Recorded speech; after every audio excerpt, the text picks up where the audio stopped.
चलो समझो, देखो क्वेश्चन है यूटोपियन समाजवादी के विचारों का वर्णन करें, जो कि इतिहास में 4 नंबर में आप लोगों का पूछा जाता है। दीर्घ उत्तरीय क्वेश्चन है, तो इसको समझेंगे। देखो इसमें यूटोपियन समाजवादी के बारे में मुख्य रूप से 4 व्यक्ति के बारे में पढ़ेंगे, Saint Simon, Charles Fourier, Louis Blanc और रॉबर्ट ओवन। देख सकते हैं सबको यहाँ पे बोर्ड पे बैठा दिए हैं, बढ़ गया है ना बोर्ड पे। चलो तो यहाँ पे दिख रहा है सेंट साइमन। अब यह सेंट साइमन सबसे पहले आता है, तो यह आता है तो इसको बोला जाता है प्रथम यूटोपियन समाजवादी। यानी प्रथम यूटोपियन समाजवादी कौन था? यही था सेंट साइमन। दिख रहा है ना सेंट साइमन, वो ताक रहा है हमारे ओर टुकु टुकु, नहीं ताक रहा है ना। अब देखो इसके बाद यह इसका क्या मानना था? यह तो प्रथम यूटोपियन समाजवादी था। इसका मानना था कि जो राज्य एवं समाज है उसको इस ढंग से संगठित करें कि लोग एक दूसरे का शोषण करने के बजाय मिलजुल कर प्रकृति का दोहन करें। तो वही चीज यहाँ पे लिख दिए हैं। और इसने निर्धन को देखते हुए, श्रमिकों को देखते हुए एक बात कहा कि प्रत्येक को उसके क्षमता के अनुसार तथा प्रत्येक को उसके कार्य के अनुसार, यानी इसका कहना था कि जिसकी जितनी क्षमता है उतना उससे काम कराया जाए और जितना जो काम कर रहा है उतना उसको वेतन दिया जाए, नहीं। और बोला कि राज्य को इस ढंग से संगठित करें कि प्रत्येक लोग एक दूसरे का शोषण करने की बजाय क्या करें, मिलजुल कर प्रकृति का दोहन करें। कौन कहा था ऐसा? Saint Simon. यहाँ पे दिख रहा है ना। अब इसके बाद यह कहाँ का था? फ्रांसीसी। यह फ्रांसीसी था। इसके बाद आता है चार्ल्स फॉरियर। क्या नाम है इसका? चार्ल्स फॉरियर। ये भी फ्रांसीसी था। ये भी क्या था? फ्रांसीसी ही था। अब देखो ये क्या था? तो आधुनिक औद्योगिकवाद का विरोधी था।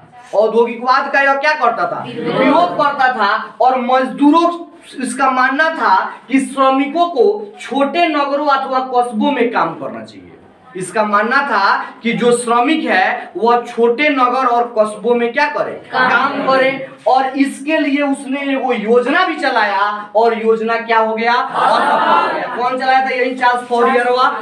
देख रहा है ना। तो यही चलाया वो योजना, किस चीज के लिए? कि श्रमिक छोटे नगर अथवा कस्बों में काम करे। लेकिन यह योजना क्या हो जाता है? फेल हो जाता है। इसके बाद देख रहे होंगे यहाँ पे ही है, लग रहा है कैया का सुकटाइल है, लग रहा है इसके शरीर का मांस खत्म है, खाली क्या बचा हुआ है?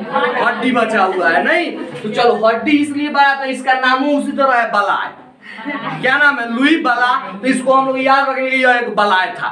बलाय इसलिए, बलाय किसको बोलते हैं? जिसे मान लो कि भोज हो रहा है, भोज हो रहा है, अब पता चले कि किसी का इनविटेशन नहीं है, वो आके बैठ जाए खाए, तो हम लोग बोलेंगे बलाए आ गया है। बोलेंगे कि नहीं? आगे बढ़ जाए खाए तो बोलेंगे बलाए आ गया है। तो ऐसे ही देखो, माने एक एक्स्ट्रा, माने जो एक्स्ट्रा कर रहा है, तो वैसे ही एकमात्र एक ऐसा यह फ्रांसीसी का यूटोपियन समाजवादी था।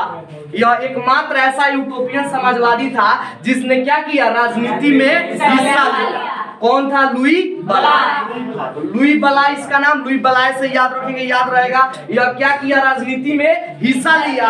और यह इस चीज को मानता था कि अगर आर्थिक सुधार करना है तो पहले राजनीति में सुधार क्या है? आवश्यक है। अगर आर्थिक सुधार चाहिए तो राजनीतिक सुधार हम लोगों को करना ही पड़ेगा। एग्जाम्पल के तौर पे आप लोग देख सकते हैं, अभी राजनीति का मामला चल रहा है, नहीं तो आप देख सकते हैं कैसे राजनीति में क्या हो रहा है कि अगर एक हम लोग कुत्ता भी खरीदने जाए तो हमको 2-3 हजार में मिलेगा कि नहीं? एक बकरी खरीदने जाते हैं तो 10,000 में मिलती है। एक गाय खरीदने जाते हैं तो 30,000 देना पड़ता है। एक भैंस खरीदने जाते हैं तो 50,000 देना पड़ता है। और आज हम इंसानों की कीमत मात्र कितनी हो गई है? 500 रुपया।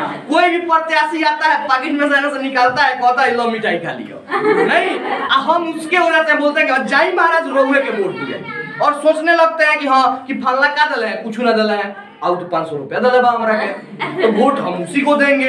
500 रुपया में हम अपने आप को बेच देते हैं। और इससे क्या पता चलता है कि हमारी वैल्यू उन कुत्तों से भी बदतर है।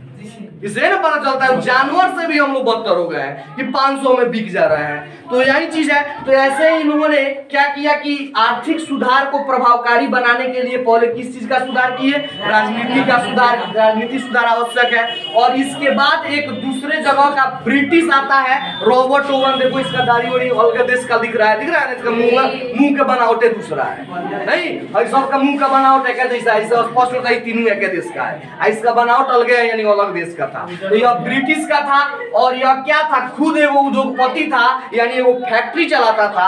और फैक्ट्री कहाँ था इसका, स्कॉटलैंड के ल्यू न्यूमार्क नामक स्थान पर एक फैक्ट्री का स्थापना किया था। और यह अपने फैक्ट्री में क्या करता है, तो मजदूरों की वेतन बढ़ा देता है। तो मजदूरों की वेतन बढ़ाने पर क्या पता है कि जो मुनाफा है पहले से ज्यादा बढ़ गया है। तो इस निष्कर्ष पे पहुंचता है कि संतुष्ट श्रमिक ही वास्तविक श्रमिक है। कहता है अगर श्रमिक संतुष्ट है तो वह क्या है, उससे मुनाफा क्या, मालिक का ही मुनाफा बढ़ेगा। अगर इन सारे बातों को आप लिख देते हैं तो आपको निश्चित जो जय नंबर में क्वेश्चन पूछेगा उतना जरूर मिलेगा। तो आप चाहें तो इन बातों को नोट कर सकते हैं।